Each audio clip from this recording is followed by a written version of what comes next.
Thân chào cả nhà, không nên xem chùa đâu đó. Nhớ đăng ký, like, comment để ủng hộ tin nha. 2 giờ sáng, bạn thân gửi cho tôi một tin nhắn. Trong nhà tớ có một kẻ lạ mặt. Tớ trốn trong tủ quần áo, nhưng bây giờ hình như anh ta đã phát hiện ra tớ rồi. Tôi đã bị sốc. Vội vàng trả lời trì hoãn thời gian càng nhiều càng tốt. Đừng chọc giận hắn. Tớ sẽ giúp cậu báo cảnh sát. Nói xong tôi lập tức gọi số 110 để cầu cứu. Nhưng lúc này, bạn thân gửi nhanh vài tin nhắn. Nhanh chóng dừng lại, tại sao cậu thực sự gọi 110? Cảnh sát đến thì phiền phức rồi đấy. Báo cảnh sát giả, phải chịu trách nhiệm pháp lý. Ôi anh Ngưu của tôi ơi, cậu không nhận ra sao? Là tớ đang đùa cậu. Cậu cũng quá lúng túng phải không? Tớ đã thuyết phục cậu. Ngủ đi. Khi nhìn thấy những tin nhắn này, điện thoại báo thức tôi gọi vừa được kết nối. Một người đàn ông nghiêm túc đến từ điện thoại. Xin chào, đây là trạm cảnh sát Ngưu Ngưu. Mời nói, ngay lập tức tôi cảm thấy mình thật ngốc.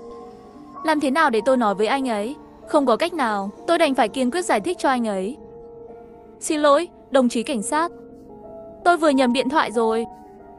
Không có gì đâu. Trì hoãn công việc của các anh rồi, thật sự xin lỗi.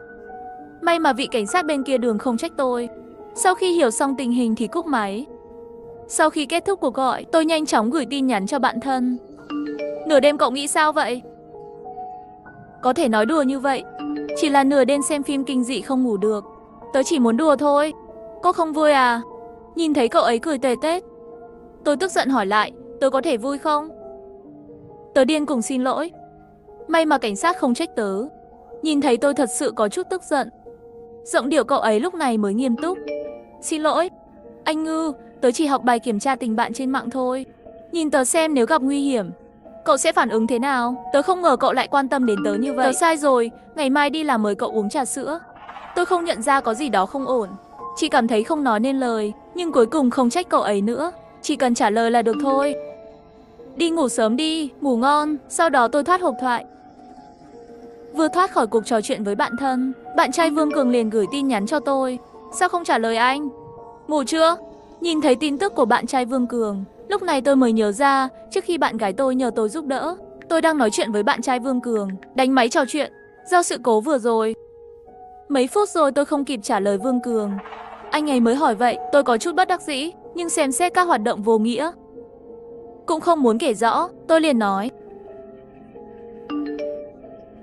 Em hơi buồn ngủ. Ngủ sớm đi, ngày mai gặp lại ở công ty. Nhưng bạn trai Vương Cường rất cảnh giác. Ngay lập tức phát hiện ra có điều gì đó không ổn. Anh có thể nhìn ra em có gặp chuyện gì à, hay là nói cho anh biết đi. Tôi hơi do dự. Thấy tôi không trả lời, Vương Cường lại dừng một chút, tiếp tục nói thêm rằng chúng ta đã hứa với nhau không bao giờ lừa dối nhau. Em quên rồi à? Lời nói của bạn trai Vương Cường khiến tôi cảm động. Khi vừa định trả lời anh ấy, tin nhắn còn lại của bạn thân sau đó được gửi đến hàng loạt. Chỉ có anh mới quan tâm đến em. Tiểu anh Ngưu có bạn thân như cậu. Tôi không hối tiếc trong cuộc đời này. Cậu là bạn thân nhất của tôi. Như người trong gia đình, được gặp cậu là vinh dự cả đời của tớ. Cứ với ai có bạn thân tốt như vậy? Làm sao tớ có thể? Tôi cũng quá hạnh phúc rồi. Nhìn thấy tin nhắn ấy, tôi bất đắc dĩ. Tôi sẽ nói chuyện với bạn trai. Anh chụp màn hình dài, sau đó gửi cho bạn trai Vương Cường một số phàn nàn khó chịu. Có lẽ vậy thôi. Nửa đêm còn đùa giỡn với em, khiến em phải đi xin lỗi cảnh sát. Bây giờ lại gửi lời ngon ngọt để dỗ dành em. Có lẽ thật sự là xem phim kinh dị xem quá nhiều rồi. Em không biết cậu ấy nghĩ gì. Sau khi tin nhắn này được gửi đi, bạn trai Vương Cường rơi vào im lặng. Bên trên hộp trò chuyện đăng nhập trạng thái của tôi. Nó kéo dài rất lâu. Lúc này khoảng cách còn lại, hãy gửi tin nhắn cho tôi ngay từ đầu. Thời gian trôi qua không ngắn, tôi cũng dần bình tĩnh lại. Thậm chí đột nhiên bắt đầu có chút hối hận, giống như tất cả các cô gái sẽ ghét bạn trai của bạn thân. Thượng Hạ và Vương Cường cũng không ngoại lệ. Họ chưa bao giờ gặp nhau, nhưng không thể giải thích được có rất nhiều thù địch với nhau. Nhưng họ là những người rất quan trọng với tôi. Để giảm bớt mối quan hệ giữa họ, tôi đã làm rất nhiều việc ở giữa. Nghĩ đến đây, tôi vội vàng đánh máy nói thêm với bạn trai Vương Cường. Rốt cuộc em đã biết Thượng Hạ lâu như vậy rồi, em sẽ không thực sự giận cậu ấy. Nhưng lúc này, bạn trai Vương Cường đột nhiên gửi đến 2 câu nói, làm tôi căng thẳng trở lại. Chờ đã, có gì đó không ổn. Anh có cảm giác cậu ấy không phải đang đùa với em. Lời của bạn trai Vương Cường, một khoảnh khắc khiến não tôi trống rỗng. Sau vài giây bình tĩnh lại, tôi vội vàng đánh máy trả lời Vương Cường có nghĩa là gì. Em đặt những từ đầu tiên của mỗi tin nhắn vừa gửi, liên kết lại thử xem. Giống như có lời ẩn ý, anh ấy vừa nói, một bên lại gửi một hình ảnh đã được chỉnh sửa. Tôi mở hình ảnh, nhìn thấy chữ đầu tiên của mỗi dòng đều bị Vương Cường dùng vòng tròn màu đỏ nổi bật được đánh dấu. Hàng chữ phía trước nhất hiện ra trước mắt. Nuốt nước miếng, một cảm giác sợ hãi dâng lên từ lòng bàn chân, lập tức run rẩy toàn thân. Tôi lập tức chuyển sang đầu cuộc trò chuyện. Sau khi biết tôi báo cảnh sát, chặn tin nhắn của tôi, Vương Cường tiếp tục nói, cậu ấy em rằng đang bị ai đó đe dọa. Không thể trực tiếp yêu cầu em giúp đỡ, chỉ có thể dùng cách khó hiểu này để ám chỉ bạn. Đồng tử của tôi giãn ra ngay lập tức. Cậu ấy thật sự đang cầu cứu tôi. Tôi lập tức gọi cảnh sát. Trước và sau chưa đầy 10 phút, người tổng đài lại nghe thấy giọng tôi. Không khỏi có chút ngạc nhiên, tôi vội vàng cho anh ấy thấy, lần này thật sự không phải nói đùa. Sau đó kể lại tình hình hiện tại của Thượng Hạ và địa chỉ của cậu ấy. Nhưng nhân viên cảnh sát bất đắc dĩ nói chúng tôi có một vụ án khác xảy ra gần đây. Vì vậy, cảnh sát làm bây giờ đang ở đó rồi. Nhưng họ sẽ nhanh chóng cố gắng đến nhà cứu hộ trong vòng 30 phút. Làm sao có thể như vậy? Tôi rất lo lắng, nhưng không thể làm gì với hiện trạng này. Sau khi cúp điện thoại, tôi mới phát hiện má tôi ướt hết rồi. Hóa ra là chính mình vô tình, nước mắt rơi rồi. Cảm giác tội lỗi đã bao phủ toàn bộ cơ thể tôi. Tôi lau nước mắt, đã gửi tin nhắn cho Vương Cường. Em đã báo cảnh sát rồi, nhưng cảnh sát nói họ đi xử lý chuyện khác rồi. Có thể muộn một chút mới đến được. Làm sao đây? Chúng em cũng quá xui xẻo. An ninh trong khu phố của em luôn tốt. Làm sao có thể xảy ra chuyện khác? Hay là trách em? Em không nhìn thấy tin nhắn cầu cứu của Thượng Hạ.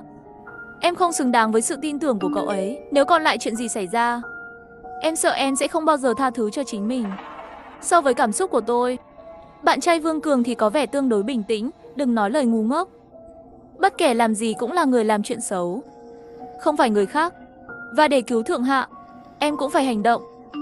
Làm thế nào tôi có thể cứu cậu ấy? Cô ấy nói chỉ có em có thể cứu cô ấy. Em biết nó nghĩa là gì không? Nhìn thấy tin tức của Vương Cường, tôi cắn môi. Em không biết. Tôi là một cô gái bình thường, trông bình thường, gia đình bình thường. Nó thuộc loại không thể nhìn thấy trong đám đông. Ngoại trừ vì lý do công việc, tập thể dục tương đối nhiều, ngoài sức khỏe tương đối tốt, có thể nói toàn thân đều không có chỗ nào nổi bật. Bạn trai bình tĩnh phân tích. Thượng Hạ nếu dùng mật mã cầu cứu em, có nghĩa là cô ấy đã bị tên tội phạm đó kiểm soát rồi. Cảnh sát chuyển động quá chậm. Em gửi tin nhắn cho cô ấy ngay bây giờ, kéo dài thời gian.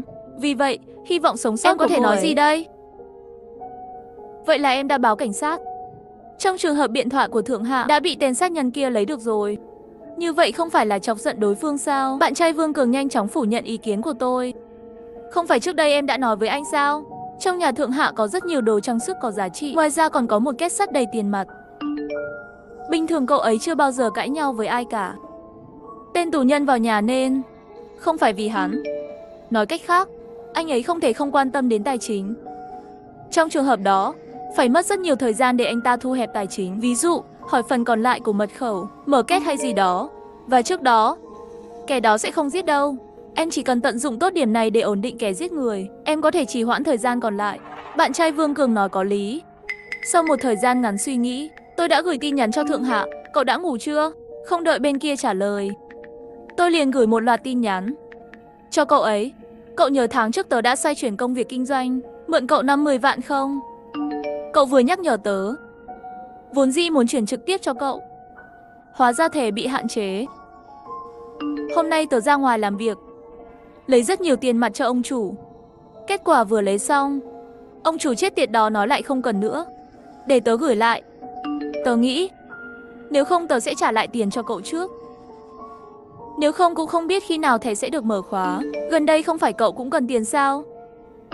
Nếu cậu chưa ngủ, hãy gọi lại cho tôi. Tôi sẽ lấy tiền và chạy đến chỗ cậu. Sau khi đọc đoạn văn này, tôi nắm chặt điện thoại, nhìn chằm chằm vào màn hình. Thời gian quá chặt, nhiệm vụ quá nặng. Đó là tất cả những gì tôi có thể nghĩ đến. Mặc dù có rất nhiều lỗ hổng trong logic trước và sau này, nhưng bây giờ tôi chỉ có thể đánh cược. Người đang phạm tội sẽ không có suy nghĩ chu đáo như vậy. Khoảng nửa phút nữa, Thượng Hạ thật sự gọi lại cho tôi. Hơn nữa còn là điện thoại video. Tôi cá rồi. Tôi nhấn nghe, tâm trạng phấn khích, cẩn thận nhấn phím kết nối. Kết nối điện thoại. Trong màn hình video còn lại dán chặt vào camera. Dường như không có một khoảng trống nào giữa điện thoại và điện thoại. Toàn bộ khuôn mặt của cậu ấy lấp đầy toàn bộ màn hình, làm cho tôi không thể nhìn thấy môi trường xung quanh. Cô ấy ngáp một cái, nhíu mắt. Giọng nói lười biếng, hóa ra là cậu muốn trả lại tiền. Được rồi, tớ đang ở nhà, một lát nữa còn không ngủ, đến đây đi. Nghe thấy câu này, máu trong người tôi gần như sôi lên. Thượng Hạ của Nhiên là bị phạm nhân bắt cóc, bởi vì tôi không hề mượn tiền. Mặc dù cậu ấy hoàn toàn xì sâu 50 vạn, nhưng tôi chỉ là một lập trình viên bình thường. Thu nhập cũng không cao, tôi không thể xoay vòng vì công việc kinh doanh. Mượn một khoản tiền lớn như vậy từ cậu ấy, tôi hắng giọng, giả vờ có gì đó bất ngờ. Vừa rồi cậu còn cười hi hi nói đùa với tớ. Tớ còn tưởng cậu không quan tâm đến 50 vạn nữa. Được rồi, cậu đợi tớ ở nhà nhé. Tớ sẽ đi ngay bây giờ, sắp đến rồi. Thượng Hạ là bĩu môi, mắt xám không rõ. Làm ơn, đó là hai việc khác nhau. Tiền của người giàu chúng tôi cũng không phải do gió mạnh thổi đến. Nhanh chóng gửi cho tớ. Nói xong còn không đợi tôi hỏi thêm cái gì nữa, điện thoại video bị bên kia trực tiếp cúp máy. Thái độ thay đổi quá nhanh. Chỉ có một lý do có thể giải thích tại sao cậu ấy bị bắt làm con tin. Tôi nắm chặt điện thoại, chỉ cảm thấy trái tim mình chưa bao giờ đập nhanh như vậy. Tôi đứng dậy khỏi giường, nói tình hình hiện tại cho bạn trai Vương Cường. Không biết khi nào cảnh sát mới đến được. 30 phút là quá chậm. Em không thể ngồi yên. Bây giờ em sẽ đi đến nhà Thượng Hạ, nhưng bạn trai Vương Cường hình như không đồng ý cho tôi đi. Em là cô gái, trói gà không chặt, đi rồi thì có thể làm gì? Cho dù không thể mặt trước cứng rắn, ít nhất em có thể làm gì đó ở bên ngoài, thu hút sự chú ý của hắn. Ngoài ra, tôi có thể gọi bảo vệ, chủ nhà hay gì đó đến nhà cùng em. Dù sao đi nữa, cậu ấy bây giờ có nguy hiểm đến tính mạng. Em không thể đợi ở nhà được. Điều làm tôi ngạc nhiên là bạn trai Vương Cường lần này cũng không phản bác tôi. Anh ấy chỉ dừng lại thôi, sau đó đã đồng ý với cách làm của tôi. Anh nói sai rồi. Em nói đúng. Vậy bây giờ anh cũng sẽ đến đó. Vương Cường nói những lời này để tôi có chút cảm động. Anh ấy luôn lo cho sự an toàn của tôi, lần này lại không ngăn cản tôi, tất nhiên quan tâm đến em. Nhưng nếu điều gì đó xảy ra với Thượng Hạ, anh em rằng không ai trong chúng ta sẽ tốt hơn. Ý anh là sao? Anh cũng không biết. Chỉ là trực giác thôi. Lý lẽ đằng sau điều này là nếu Thượng Hạ thật sự xảy ra chuyện, chắc chắn em sẽ không vui. Em không vui, tự nhiên anh cũng không vui. Có lẽ chính là logic này. Nếu đổi thành bình thường, bạn trai Vương Cường quan tâm như vậy, chắc chắn sẽ có chút ghen. Nhưng bây giờ trong lòng tôi chỉ còn lại chút quan tâm. Và không biết tại sao, ngay lúc này, trong đầu tôi sinh ra trực giác giống như bạn trai Vương Cường. Giống như tôi Thượng Hạ, bạn trai Vương Cường cùng vận mệnh. Cuộc sống và cái chết của dường như bị trói chặt với nhau. Sau khi thay quần áo, tôi vội vã ra khỏi cửa. Bây giờ là sáng sớm, giao thông công cộng đã ngừng hoạt động. Gần đây chúng tôi có lệnh cấm, cũng không gọi được xe. May mắn thay, tôi vừa chuyển nhà, bây giờ vẫn còn gần với Thượng Hạ. Nếu chạy nhanh, khoảng 10 phút là đến nơi. Bạn trai Vương Cường ở cách chúng tôi hơi xa một chút, nhưng anh ấy sẽ lái xe tới, chắc cũng sẽ không chênh lệch quá nhiều thời gian với tôi. Thượng Hạ đừng có xảy ra chuyện gì. Trên bầu trời đang mưa, nhưng không thể ngăn cản tôi dùng sức chạy về hướng nhà Thượng Hạ. Nước mưa rơi xuống người, tôi không khỏi lạnh. Nhưng khi nghĩ đến mà có Vương Cường giờ phút này cũng đang trên đường đến đây, trái tim tôi thật ấm áp. Khi đến cổng cộng đồng nơi tôi sống, tôi đã chạy liên tục 7-8 phút rồi. Sự thiếu khí đó khi tôi cố gắng chạm vào ngực để ổn định hơn. Điện thoại đổ chuông, tôi cúi đầu lấy điện thoại ra xem. Là tin nhắn từ Thượng huyện. Trên đường chưa? Chuyện gì vậy? Tôi biết đây là tội phạm. Lấy điện thoại Thượng Hạ gửi đi. Hận đến mức không thể lập tức chạy đến nhà Thượng Hạ đập cho hắn ta một trận. Nhưng xem xét một người đàn ông với một người phụ nữ rất có thể là đi nộp mạng. Tôi đành phải ổn định phía đối diện trước. Đừng vội, tớ bị ngã khi xuống cầu thang, có thể đến muộn một chút. Sau khi làm tất cả những điều này, tôi muốn chạy đến phòng bảo vệ. Vỗ mạnh vào cửa, có ai không? Có ai ở đây không? Trợ giúp khẩn cấp. Thấy không ai trả lời, tôi nhấp vào ngón chân để nhìn từ dưới kính. Tầm nhìn ấy, nó làm tôi sợ chết khiếp. Đồng tử tôi co lại. Anh ta sao à? Cửa phòng làm nhiệm vụ bị khóa. Tôi đành phải liều mạng dùng điện thoại đập vào kính, cố gắng tăng âm lượng lên vài độ. Cứu! Điều tôi không ngờ là lần này nhân viên bảo vệ bị tôi đánh thức rất nhanh. Hắn đứng dậy như không có chuyện gì, sau đó từ từ mở cửa. nhìn tôi nghi ngờ. Có chuyện gì vậy? Nhà bạn tôi bị trộm, tôi đã báo cảnh sát rồi. Đại ca, anh nhanh đi cùng tôi xem nhé. Nếu không cậu ấy có thể gặp nguy hiểm. Làm ơn, hãy nghe tôi. Đại ca bảo vệ của Nhiên lập tức nghiêm túc rồi. Có phải là cư dân của khu vực của chúng tôi không? Tôi nhanh chóng gật đầu. Giao diện. Phải, cậu ấy sống trên tầng cao nhất. Đi thôi. Đại ca bảo vệ không hỏi thêm nữa, lấy cây gậy ở góc tường. Lập tức theo tôi đi sâu vào khu phố. Đều nói người nhiều sức mạnh, chỉ có tôi và anh trai bảo vệ. Vẫn không thể hoàn toàn yên tâm. Vì vậy, trên đường đi, tôi đi với bảo vệ. Lại không thể trốn thoát được, gọi lên chủ nhà Tiểu Ca, dì bảo vệ và mấy cư dân ở cùng lầu. May mắn thay, mọi người trong khu phố đều rất nhiệt tình. Sau khi nghe mô tả của tôi, đã bày tỏ sẵn sàng giúp đỡ để bắt kẻ giết người, cô gái. Chúng tôi đi với cô, nhiều người mạnh mẽ. Nếu hắn có sức mạnh, cũng không thể ngăn cản được nhiều người chúng ta như vậy. Cảm ơn rất nhiều. Nhưng điều làm tôi ngạc nhiên là, cho dù đó là cư dân hay nhân viên làm nhiệm vụ, mỗi người trong số họ trông bằng tuổi tôi. Tuổi trung bình của nhân viên hiện tại. Tất cả đều nhỏ như vậy sao? Và trước khi tôi đến, họ đều đang ngủ. Nhưng bây giờ tôi không có thời gian nghĩ nhiều về lý do đằng sau điều này. Để không đánh rắn động cỏ, chúng tôi không đi thang máy, mà là lối thoát hiểm. Tôi vừa lên lầu, gửi tin nhắn cho thượng hạ tớ sắp đến rồi. Nhớ đẩy cửa cho tớ nhé. Sau một phút suy nghĩ, tôi nói thêm rằng thượng hạ, tốt nhất cậu nên ra ngoài và lấy giúp tớ. Nửa triệu tiền mặt quá nặng, tớ mang lên lầu mệt quá. Tin nhắn vừa được gửi đi, tôi nghe thấy chủ nhà phía sau, anh trai nói với chị gái dọn dẹp. Anh ấy nói có phải người gần đây mà thoát ra khỏi đây không? Cái người đó đó. Vân Ngôn, tôi vội quay đầu lại hỏi tù nhân. Tù nhân gì? Chị gái dọn dẹp có chút trách móc. Nhìn thoáng qua Tiểu Ca, cô ấy vẫn kiên nhẫn nói với tôi, đó là một vụ án mấy ngày trước. Cô không biết sao? Một tên cướp đột nhập vào một ngôi nhà vào lúc nửa đêm. Hắn chỉ muốn trộm một thứ gì đó có giá trị. Kết quả đúng lúc gặp phải hai cô gái trong nhà không ngủ, rồi đứng dậy, muốn giết người. Một trong những cô gái đang cố gắng che chở cho bạn mình. Trên người chúng 8-9 đao, bây giờ vẫn còn nằm trong bệnh viện. Cũng không biết có thể cứu được không. Thật đáng thương. Nghe nói hôm đó cô ấy vẫn tình cờ đến nhà bạn chơi. Thật sự là xui xẻo. Nếu cô ấy có thể ở nhà, không cần phải chịu những tội ác này. Tôi cau mày, hỏi vô thức, tên cô gái bị đâm 8 nhát là gì? Tên gì? Nghe tôi nói vậy, trông có chút bất ngờ. Tôi không biết. Hình như là tên là Lý Di Uyển. Dù sao, bởi vì tù nhân hiện không bị bắt, cảnh sát không báo cáo công khai. Đó là, một vài người trong chúng ta biết chuyện này một cách riêng tư. Nhưng điều này có quan trọng không? Tôi sửng sốt một chút. Vâng, tại sao tôi lại hỏi câu hỏi này? Cô gái đó tên gì? Nó dường như không quan trọng với tôi. Chỉ là không biết tại sao, tôi luôn cảm thấy hình như mình đã xem qua vụ án này ở đâu đó. Có lẽ là khi lướt điện thoại, vô tình lướt tin tức đi. Nhưng chị gái dọn dẹp vừa nói lại, cảnh sát chưa công khai vụ án này. Một cảm giác bối rối kỳ lạ dâng lên từ đáy lòng tôi. Thượng hạ ở trên tầng cao nhất, lên lầu mất rất nhiều thời gian, khoảng 7 đến 8 phút nữa.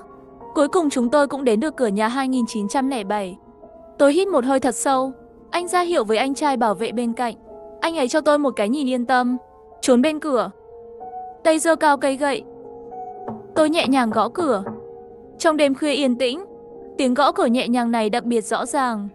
Bốn phía chỉ có nhịp tim của tôi và mọi người vì căng thẳng và một số tiếng thở dồn dập. Nửa phút trôi qua, nhà thượng hạ không ai trả lời. Tôi hơi vội. Lại có nữa. Nhưng nửa phút nữa đã trôi qua, bên trong vẫn không có ai trả lời. Tôi rất lo lắng. Tay vô thức đỡ lên cửa. Nhưng đẩy được à? Tôi phát hiện cửa nhà thượng hạ hoàn toàn không khóa, gần như là không có ánh sáng. Tôi đã quyết định. Giây tiếp theo tôi mạnh mẽ mở cửa. Sau đó xông vào. Phòng khách trống rỗng, dường như hoàn toàn không có dấu vết của người đột nhập. Tôi nhìn quanh, theo một mùi máu ít rõ ràng hơn, đi về phía phòng ngủ, cúi thấp đầu. Mới nhìn thấy một cảnh tượng kinh hoàng. Người duy nhất ở đây dường như để lại dấu vết. Đó là một chuỗi vết máu đỏ thẫm trên sàn gỗ. Tôi đi theo vết máu, chỉ thấy máu kia từ nhà vệ sinh thẳng dẫn đến phòng ngủ. Nhanh thượng hạ trong phòng tắm. Nhanh đi, giọng nói quen thuộc phát ra từ bên tai. Tôi nhìn lên, phát hiện bạn trai Vương Cường đang đứng ngoài cửa lớn. Bên cạnh anh ấy, chính thức, người bảo vệ đã ở trên lầu với tôi trước đó. Tài sản sạch sẽ và những người khác. Tuyệt vời, bạn trai Vương Cường đến rồi. làm cho tôi cảm thấy một sự không biết cảm xúc dâng lên trong lòng. Có ủy khuất, có lo lắng, cũng cảm động. Tóm lại, nước mắt tôi trào ra ngay lập tức. Không kịp, đi cứu cô ấy đi. Tôi gật đầu, nhưng nhanh chóng phát hiện ra điều gì đó không ổn. Tất cả mọi người, kể cả bạn trai Vương Cường, ngoại trừ tôi, tất cả đều đứng ngoài cửa, không chịu vào nhà. Vào đi, chỉ còn lại một mình tôi. Thấy tôi tỏ ra nghi ngờ, bạn trai Vương Cường dường như là đoán được trong lòng tôi nghĩ gì. Hãy hét lên, đi thôi. Thượng hạ không phải đã nói rồi sao? Chỉ có em mới có thể cứu cô ấy. Chúng tôi sẽ đợi em ở đây. Tất cả chúng tôi sẽ ủng hộ em. Mặc dù không hiểu lắm đâu có ý của Vương Cường, nhưng tôi vẫn cố nén nỗi sợ hãi, đón mùi máu đó đi vào phòng tắm. Vừa bước vào, tôi đã bị sốc bởi hình ảnh trước mắt. Chỉ thấy Thượng hạ đang nằm trên gạch lát sàn phòng tắm, bất tỉnh. Trên đầu có một cái túi phồng lớn màu xanh tím, dường như là do ai đó dùng khiên đập mạnh. Hơn nữa, trên người cô ấy còn có những vết thương khác. Một dòng máu nhỏ đang chảy xuống dưới người. Vào phòng tắm, tôi nhanh chóng bước tới nâng Thượng hạ lên. Thượng hạ, cậu không sao chứ? Chờ đã, cố lên, cảnh sát và xe cứu thương sẽ tới ngay. Tôi vừa nói vừa hét bên ngoài cửa, bảo bạn trai Vương Cường họ nhanh chóng gọi 120. Nhưng Thượng hạ không có phản ứng gì. Thế rồi, trong lòng tôi nhất thời sinh ra một ý nghĩ không tốt. Tôi run rẩy đưa ngón trỏ ra, cẩn thận đặt ở mũi, cố phát hiện hơi thở của cô ấy. Cũng may Thượng hạ vẫn còn sống. Ơn trời, tôi thở nhẹ. Cũng chính lúc này, Thượng hạ trong vòng tay đột nhiên nhíu mày. Sau đó cô ấy lại như vậy chậm rãi mở mắt. Nhìn tớ này. Tiểu Ngư, cậu đến rồi. Thấy Thượng hạ còn sức nói chuyện, tôi mừng quá. Nhưng mà còn chưa kịp nói gì nữa, trước mắt đột nhiên lóe lên một ánh sáng trắng chói mắt. Ngay sau đó tôi cảm thấy trước mắt tối sầm lại, trọng lượng cơ thể dường như đã biến mất một nửa. Rồi tôi mất ý thức. Bên ngoài cổng của một khu bệnh viện ở thành phố Ngưu Ngưu, một cô gái cúi đầu trước hai bác sĩ trước mặt. Biết ơn. Cảm ơn vì đã cứu bạn tôi. Cảm ơn rất nhiều. Không có gì, ngoài sự cứu rỗi của chúng ta, sức mạnh ý chí và tình trạng thể chất của bệnh nhân cũng rất quan trọng. Một bác sĩ khác bên cạnh anh gật đầu, nói thêm là người bị thương khát máu quá nhiều, thiếu oxy, hôn mê ý thức. Các cơ quan, tất cả đều xuất hiện các mức độ phản ứng bất lợi khác nhau, đặc biệt là bộ não. Về cơ bản là trên bờ vực của cái chết, nhưng coi như chúng ta nghĩ mình không thể trở về. Trời ơi, trái tim ấy đập mạnh như vậy. Với nhịp đập của trái tim, máu cũng dần dần lưu thông, cung cấp oxy cho cơ thể. Máu đi đâu? Đánh thức các cơ quan. Cuối cùng cũng cứu được não của cô ấy. Đúng vậy, tôi dám nói Lý Thanh Dạ, quá trình tự chữa lành là một phép màu y học. Nói xong cô ấy lại chào hỏi bác sĩ, rồi nhanh chóng trở về phòng bệnh. Đối mặt trên giường bệnh vừa mới tỉnh lại không lâu, cô gái ấy lại đỏ mắt. Đêm nay là lỗi của tớ. Nếu lúc đó không phải tớ gọi cậu đến nhà tớ chơi, cậu sẽ không gặp phải chuyện này. Lý Thanh Viên nằm trên giường, muốn chạm vào đầu cô gái kia, nhưng lại phát hiện mình căn bản không có sức nhấc cánh tay lên. Không có cách nào, chỉ có thể nói ra lời an ủi. Cô gái ngốc nghếch nói, tớ phải cảm ơn cậu. Tại sao? Tất nhiên, tất cả công dân đều muốn cảm ơn cậu. Nếu không có cậu, gã tù nhân đó không biết còn trốn bao lâu nữa. Nhưng tối nay sao cậu lại giúp tớ chặn hắn? Tớ rõ ràng ta là con gái của quân nhân. Nếu tớ không xông lên, cậu sẽ chết. Lý Thanh Huyền không chút do dự trả lời.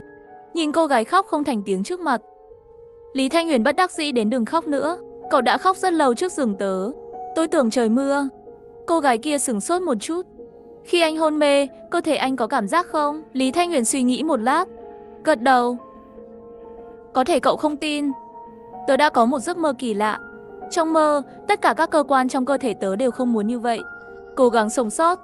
Không phải bác sĩ nói tôi sống sót là một phép màu sao? Tớ nghĩ tớ có thể sống sót. Người nên cảm ơn nhất thực ra là chính bản thân tớ.